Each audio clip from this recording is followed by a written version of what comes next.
The massive crystal dome of the Galactic Council's high chamber pulsed with an ominous crimson glow as Ambassador Marcus Reed was marched forward, the sharp clicks of his escort's mechanical limbs echoing against polished obsidian floors. Thousands of alien representatives from across the Milky Way watched from rising tiers of seats, their whispers creating a dissonant hiss throughout the cavernous space.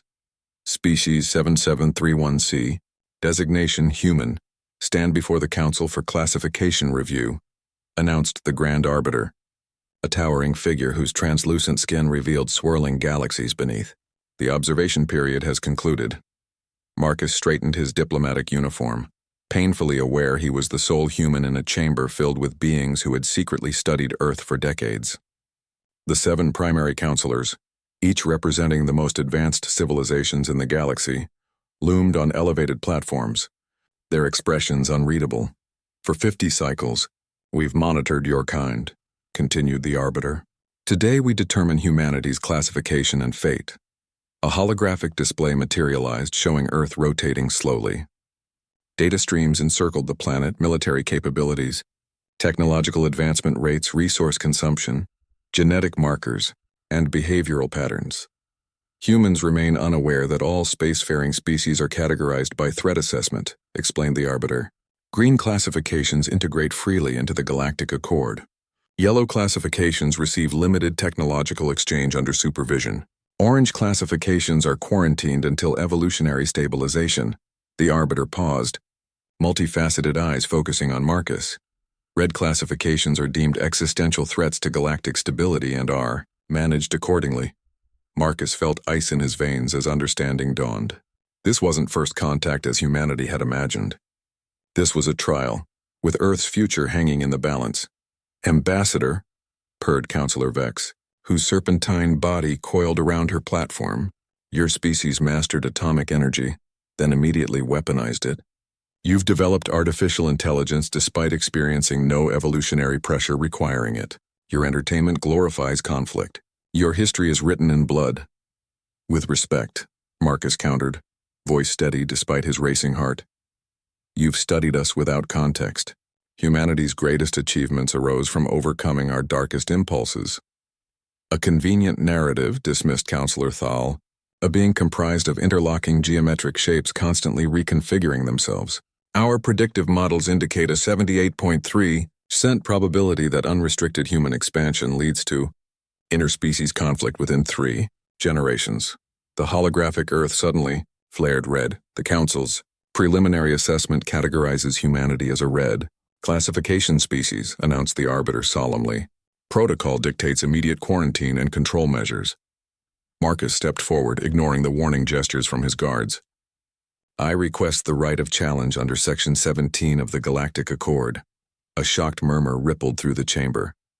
The right of challenge was rarely invoked, and never by a species unaware of the Accord until this moment. Impossible, hissed Counselor Vex. He cannot know our laws. The Arbiter raised a hand for silence. How do you know of the right of challenge, human? Marcus smiled thinly. Because while you've been watching us, Ambassador Navari has been watching you. At his words, a figure stood in the observation gallery. Human woman who had remained unnoticed until now. Impossible, whispered Thal. Our surveillance detected no human, interstellar capabilities. That's the point, replied Marcus. We detected your observation outpost 30 years ago. We've been studying your council, your laws, your weaknesses, preparing for this very moment. The chamber erupted. In chaos as realization spread, humans had not only discovered they were being watched, but had developed countermeasures sophisticated enough to penetrate the most secure facility in the galaxy. The classification review is incomplete, Marcus announced over the din, and you're about to discover why your preliminary assessment was profoundly mistaken. As alarms began to sound, the Arbiter realized with dawning horror that humanity wasn't helpless at all. They had orchestrated this entire encounter. And whatever humanity truly was, the galaxy had gravely underestimated them. The council chamber remained in disarray as security protocols engaged, bathing the vast space in pulsating blue emergency lighting. Marcus stood calmly at the center while counselors frantically consulted with their advisors. Explain yourself, human, demanded the Arbiter, voice amplified above the chaos. How did Ambassador Nivari breach our security? Across the chamber, the woman identified as Nivari stood surrounded by confused security drones unable to approach her. She appeared to be protected by some invisible barrier technology. For decades you believed you were the observers, Marcus replied, his voice carrying an authority that silenced the chamber. In truth, you were the observed. A holographic display activated at his gesture, showing dozens of seemingly mundane alien civilians throughout the council station. Maintenance workers, food vendors, administrative staff, human operatives, all of them, Marcus explained. We discovered your first observation post on Mars in 2097. Instead of confronting you, we studied your technology, your language, your biology. Impossible, growled Counselor Drav, a massive being with crystalline exoskeleton. Humans lack the genetic technology to alter appearances so completely. Marcus smiled. We didn't alter appearances. Those are humans wearing synthetic outer layers developed by reverse engineering your own biomimetic technology. The revelation sent another wave of murmurs through the assembled representatives. Humanity wasn't supposed to have such advanced technology for at least another century according to council projections. You've infiltrated the heart of galactic governance, stated the Arbiter, mandibles clicking in what Marcus recognized as their species' expression of concern. To what end? To ensure a fair classification, replied Nivari, her voice projected across the chamber. Your assessment protocols are fundamentally flawed. With deliberate movements, she activated a device on her wrist. The chamber's main display shifted to show historical records of previous species classifications. Your council has classified 17 species as red threats in the past millennium, continued Nivari. 15 were subjected to containment procedures, a sanitized term for forced technological regression or worse. None posed actual threats, they simply developed along paths your predictive models couldn't accommodate. Counselor Vex rose to her full height, hood flaring. Our models prevent galactic instability. The mathematical certainty is based on flawed axioms, interrupted Marcus. Your models assume all species evolve along predictable technological and social trajectories. Humanity doesn't. The Arbiter descended from the high platform to stand before Marcus, studying him with newfound wariness. You reveal your infiltration network knowing we will now dismantle it. An irrational decision that supports our assessment of human unpredictability. Marcus laughed, a sound that unsettled many of the alien representatives unfamiliar with the expression. The operatives you see are only those we wanted you to find. And their purpose wasn't espionage, then what? Demanded Thal. Insurance, replied Marcus. Every human operative carries a quantum-entangled communication node linked directly to Earth. If the Council attempts containment procedures against our world, we'll know instantly. Are you threatening the Council? The Arbiter's voice had dropped to a dangerous register. No, Marcus said firmly. I'm inviting you to reconsider your assessment protocols. The right of challenge allows us 48 hours to present evidence contradicting your classification. I intend to use that time to show you what humanity truly is. The display shifted again, showing Earth's cities, cultures, and scientific achievements, but also its environmental restoration projects, peace initiatives, and artistic expressions. You've categorized us based on our capacity for violence, Marcus continued, but you've ignored our capacity for adaptation, cooperation, and evolution of thought. Humanity isn't defined by our darkest impulses, but by our ability to recognize and overcome them. As he spoke, something unprecedented occurred. Throughout the chamber, translation devices began to malfunction, replacing the Council's standard neutral phraseology with the actual emotional content behind the words, revealing fears, biases, and assumptions previously hidden from most representatives. What's happening? Demanded Counselor Drav as his private thoughts about human inferiority became audible to the entire assembly. Another capability you overlooked, Nivari explained calmly. We didn't just learn your languages, we developed technology to detect the neurological patterns underlying communication across all sentient species. The council chamber fell silent as the implications became clear. Humans could detect deception across species boundaries, rendering diplomatic doublespeak useless. You now have two choices, Marcus stated. Continue with a flawed classification process you know we can expose, or grant us the full 48 hours to present our case fairly. The Arbiter exchanged glances with the primary counselors before responding. The right of challenge is granted. But know this, human. You have transformed what was a simple classification review into something far more consequential. The galaxy will be watching. Good, replied Marcus. It's about time we properly introduced ourselves.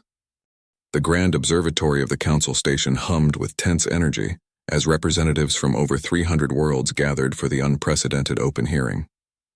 Marcus and Navari stood at the center of a circular platform, surrounded by holographic displays showing real-time data from Earth. The past 12 hours had seen the council in closed emergency session, while humanity's representatives prepared their case. Now, with 36 hours remaining in their challenge period, the humans were ready to reveal what the council's centuries of covert observation had somehow missed. We begin Phase 2 of the classification challenge, announced the Arbiter, voice echoing through the vast chamber. Ambassador Reed will present evidence countering the preliminary red classification assessment. Marcus stepped forward. Before I present our case, I must address the emergency session you just concluded. Yes, we know about it. And yes, we know you've dispatched containment vessels toward Earth as a contingency measure. Gasps and murmurs erupted from the gallery. The Arbiter's outer membranes flushed a deeper blue, a sign of distress in their species. How could you possibly know that? Demanded Counselor Thal. Those orders were encrypted, with quantum keys in the same way we know the Council has already voted 4-3 to reject our challenge regardless of evidence presented, replied Navari calmly. We've developed quantum communication methods that allow us to monitor transmissions without detection. The Arbiter's voice took on an edge of alarm. Such technology violates fundamental privacy principles of the Accord. Ironic, Marcus noted dryly, coming from a council that has maintained illegal observation posts on Earth for 50 years. But we didn't come to trade accusations. We came to correct a dangerous misunderstanding. He activated the central holographic display, showing a three-dimensional map of the galaxy, with civilizations color-coded by their council classifications. Your classification system categorizes species based on predicted threat levels, Marcus explained. Green species evolve slowly, develop technology methodically, and expand conservatively. Yellow species show occasional aggressive tendencies but respond well to guidance. Orange species require monitoring due to resource consumption patterns or cultural instabilities. He paused, allowing the gallery to absorb the information. And red species, those you believe possess some combination of rapid technological advancement, resource hunger, aggressive tendencies, and unpredictability. Those you consider existential threats. A simplified summary, noted the Arbiter, but essentially correct. It's fundamentally wrong, countered Marcus. Your entire classification system is based on fear rather than understanding. You mistake adaptation for aggression, innovation for instability. With a gesture, he expanded the galactic map, highlighting extinct civilizations in black. In the past 10,000 years, 27 spacefaring civilizations have collapsed or gone extinct, Marcus continued. Council records attribute these failures to internal conflicts, resource depletion, or natural disasters. But your own restricted archives tell a different story. The council chamber grew, deathly quiet as the display shifted to show classified reports never meant for public viewing. How did you access sealed historical archives? Whispered Counselor Vex, her serpentine form rigid with shock. The same way we accessed everything else, replied Navari. Your security systems are designed to detect known methods of intrusion. Human approaches to problem-solving fall outside your experiential framework. Marcus pointed to the displayed records. 23 of those extinct civilizations were green classifications, model galactic citizens according to your metrics. When faced with unexpected challenges, resource scarcity, climate shifts, or outside aggression, they followed council protocols perfectly. And they died because those protocols prioritize stability over adaptation. The Arbiter's voice was cold. You breach our most sacred historical records to lecture us on governance philosophy. No, replied Marcus firmly. To demonstrate why your classification of humanity is not just wrong, but dangerous to everyone. He activated a new display showing Earth's history, the ice ages, meteor impacts, plagues, and wars that had repeatedly threatened human extinction.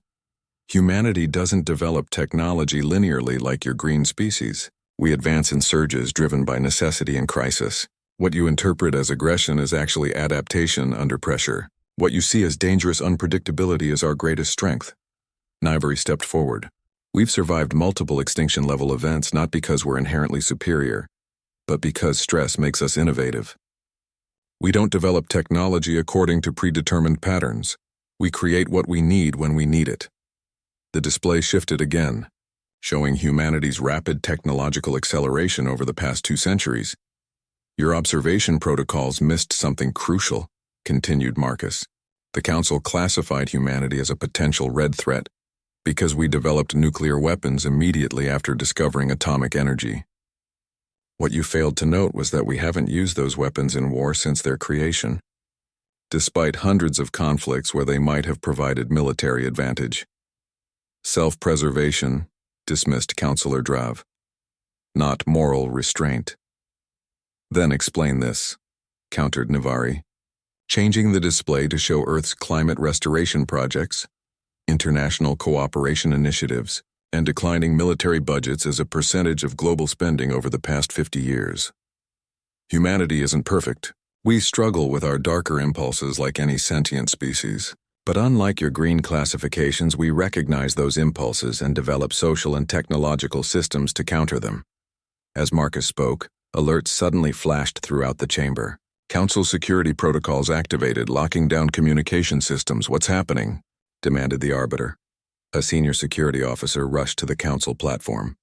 Arbiter, the containment vessels dispatched to Earth. They've gone silent. All 17 of them, simultaneously. The chamber erupted in pandemonium as Marcus and Nivari exchanged glances. It appears, Marcus said calmly once the noise subsided, that Earth's defense systems have detected your approaching vessels. This would be an excellent moment to open genuine diplomatic communications, rather than continuing with your containment strategy. What have you done? Councillor Vex demanded, hood flaring in threat display. Protected our homeworld as any species would, replied Nivari. Your vessels haven't been destroyed, merely disabled and placed in stable orbits. Their crews are unharmed. The Arbiter's voice cut through the chaos. You claim to seek peaceful classification while demonstrating military capabilities beyond our estimates. This only confirms our assessment. No, Marcus said firmly. It confirms your assessment models are fundamentally flawed. You've been so focused on what might make humanity dangerous that you've missed what makes us valuable. The emergency klaxons blared throughout the Council station as Marcus and Nivari were escorted under heavy guard back to their assigned quarters. 18 hours remained in their challenge period, but something had clearly changed in the dynamic. What's happening? Marcus demanded of their escort commander, a towering quadrupedal being with armored exoskeleton. Security protocols, came the terse reply. Council business. As they rounded a corner, Nivari caught Marcus's eye and subtly tapped her communications implant. He gave an almost imperceptible nod of understanding. Once sealed in their quarters, Nivari activated a device that created a localized interference field. The Preservation faction has seized control of the Council, she said without preamble. They've enacted Emergency Protocol 17. Impossible, Marcus replied, face hardening. That protocol requires unanimous consent from all 7 primary councillors. Or the physical incapacitation of dissenters, Nivari countered grimly. Our operatives report Councillors Ren, Lox, and Jatha have been placed in protective custody after supporting a full review of our case. Marcus paced the room, mind racing. Protocol 17 authorizes preemptive action against classified threats. They're going to move against Earth. They already have, Nivari confirmed, projecting a holographic display from her implant. A suppression fleet has been dispatched from the Arcturus staging area, 37 warships with enough firepower to sterilize a planet's surface. Estimated arrival? 26 hours. Just after our challenge period expires. Marcus slammed his fist against the wall. This is exactly the reactionary response we warned against. They're so trapped in their classification paradigm they can't see they're proving our point. A soft chime from Nivari's implant interrupted them. Admiral Kosh has received our alert. Earth defenses are mobilizing. That won't be enough, Marcus said, his voice dropping. Not against a suppression fleet. We need to end this now before it escalates beyond control. Nivari studied him carefully. You want to activate Contingency Omega, I see no alternative. The preservation faction has shown they'd rather destroy a potential threat than reconsider their fundamental assumptions. Omega wasn't meant to be used unless Earth faced imminent destruction, Navari cautioned. Once activated, there's no going back. The galaxy changes forever. Marcus's expression was grim. The galaxy was already changing. The Council just accelerated the timeline. Before Navari could respond, the door to their quarters slid open. Councillor Thal entered, his geometric form reconfigured into a more compact arrangement suggesting tension. I've bypassed security protocols to speak with you directly. Thal began without preamble. The Council has fractured. Councillors Vex and Drav have enacted Protocol 17 with the support of the Arbiter. We know, replied Marcus coldly. A suppression fleet is already en route to Earth. Thal's form shifted, and what they had learned was an expression of surprise. How could you possibly? Never mind. Listen carefully. I opposed your challenge initially, but your evidence is compelling. More importantly, the Preservation Faction's response validates your criticism of our classification system. Why are you here, Counselor? Navari asked directly. Because I believe the deployment of a suppression fleet against an emerging species violates the founding principles of the Accord, Thal replied. I've committed treason by coming here, but I cannot stand by while billions of sentients are condemned without full consideration of evidence. Marcus exchanged a glance with Navari. What are you proposing? Help me free the detained counselors. With 4 primary counselors united, we can countermand Protocol 17 and recall the fleet. Why should we trust you? Marcus challenged. Thal's form reconfigured again, expanding to reveal his central core, a vulnerability his species rarely displayed. Because unlike the Preservation Faction, I can recognize when foundational assumptions require revision. Your species represents something our models failed to anticipate. Adaptability without aggression, innovation without imperialism. After a moment's consideration, Marcus nodded. We'll help you free the counselors, but we need access to the central communication hub to contact Earth. Impossible, Thal replied. The hub is locked down under Protocol 17. We don't need the Council's hub, Navari said with a thin smile. We have our own. Thal's form contracted in shock. You built an unauthorized quantum communication system within the Council station? We built several, Marcus confirmed. But to access the primary one, we need to reach sublevel 42, Maintenance Section J. That area is heavily guarded now, Thal warned. The Preservation Faction discovered one of your communication nodes there 6 hours ago. A decoy, Navari explained. The real hub is disguised as part of the environmental regulation system. Thal's form shifted rapidly, their species equivalent of nervous laughter. You continue to demonstrate why our classification models need revision. 20 minutes later, the unlikely trio moved through the station's service corridors, avoiding security patrols. Marcus and Navari had changed from their diplomatic attire into nondescript maintenance uniforms, while Thal had reconfigured his form to resemble a standard utility drone. The detention center is 2 levels below us, Thal communicated through a secure channel. Security will be heaviest there. We're not going to the detention center yet, Marcus replied. First, we need to reach our communication hub. They descended through rarely used access shafts until reaching sublevel 42. As they approached Maintenance Section J, a security team appeared ahead, 6 guards in full tactical gear. Problem, Navari whispered. That's Drav's personal security detail. They'll recognize Thal regardless of his configuration. Marcus assessed the situation quickly. Alternate route through the waste reclamation system. Junction 33B. As they changed course, alarms suddenly blared throughout the station. A station-wide announcement followed. Attention all personnel. Human infiltrators have escaped containment.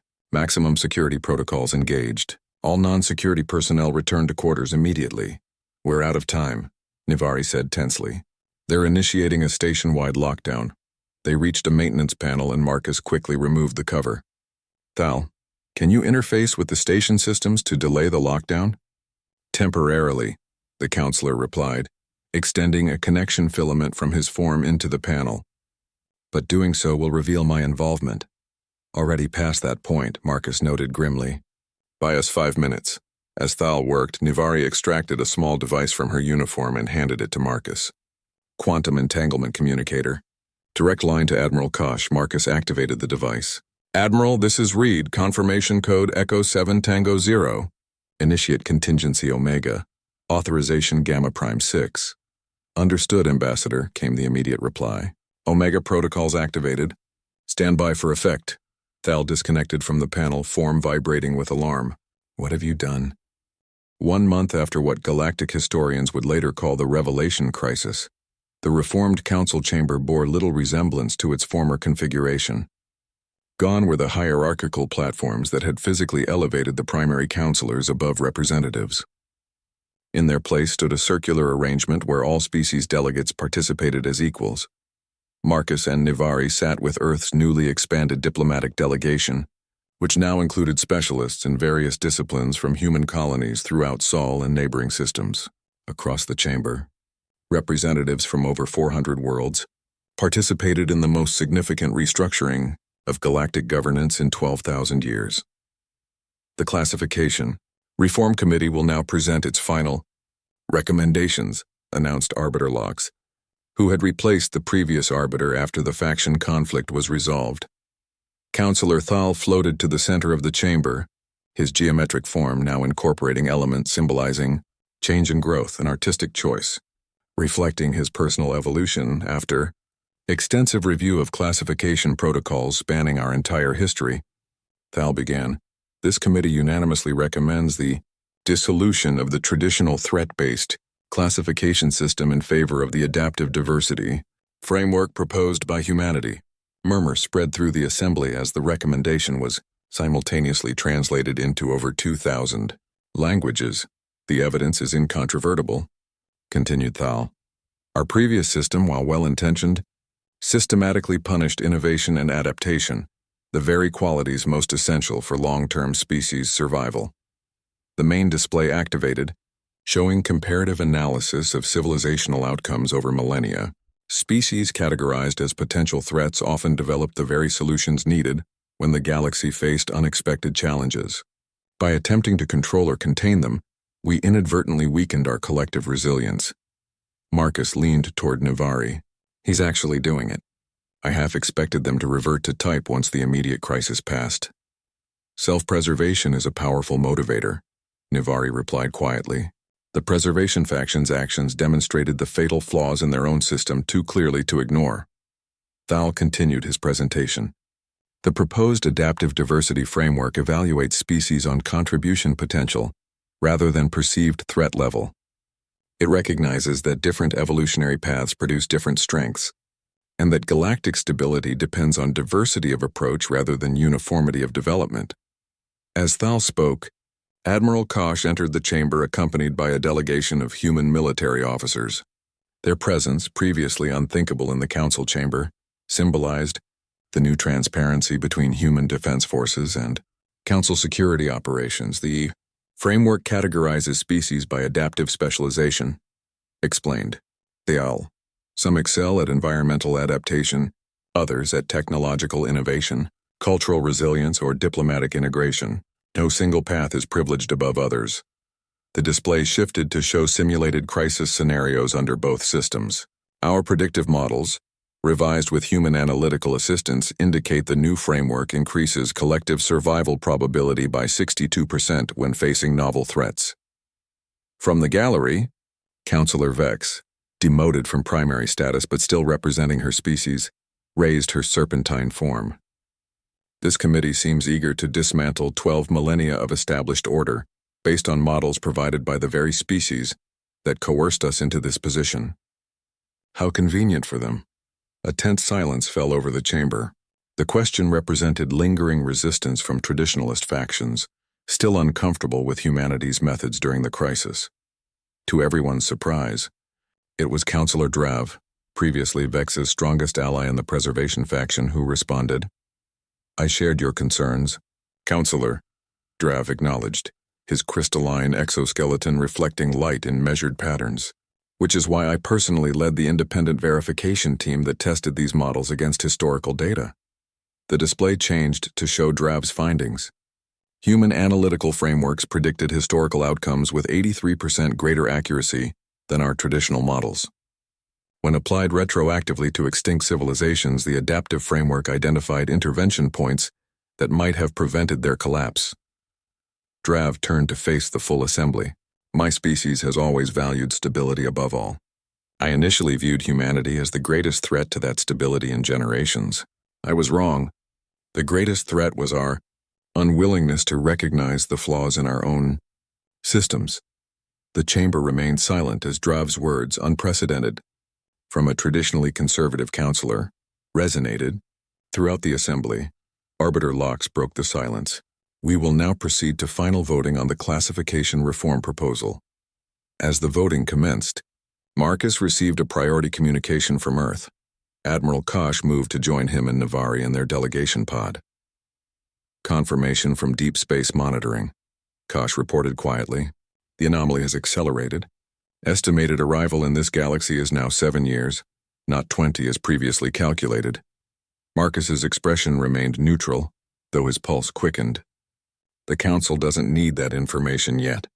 They're making the right changes for the wrong reasons. Let them believe this is about political philosophy rather than existential necessity. The quantum signature analysis is complete, Navari added, reviewing the data on her secure display. It matches the extinction patterns from the Andromeda event. This isn't a natural phenomenon. No, agreed Marcus grimly. It's exactly what we feared. An intergalactic predator species with technology far beyond anything in this galaxy. Except possibly us, noted Kosh. Even we can't face this alone, Marcus replied. That's why the Council reforms are essential.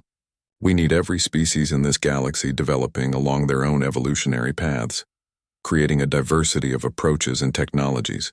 Our only hope is that somewhere in that diversity lies the solution. The voting concluded, and Arbiter Lox's voice cut through their private conversation.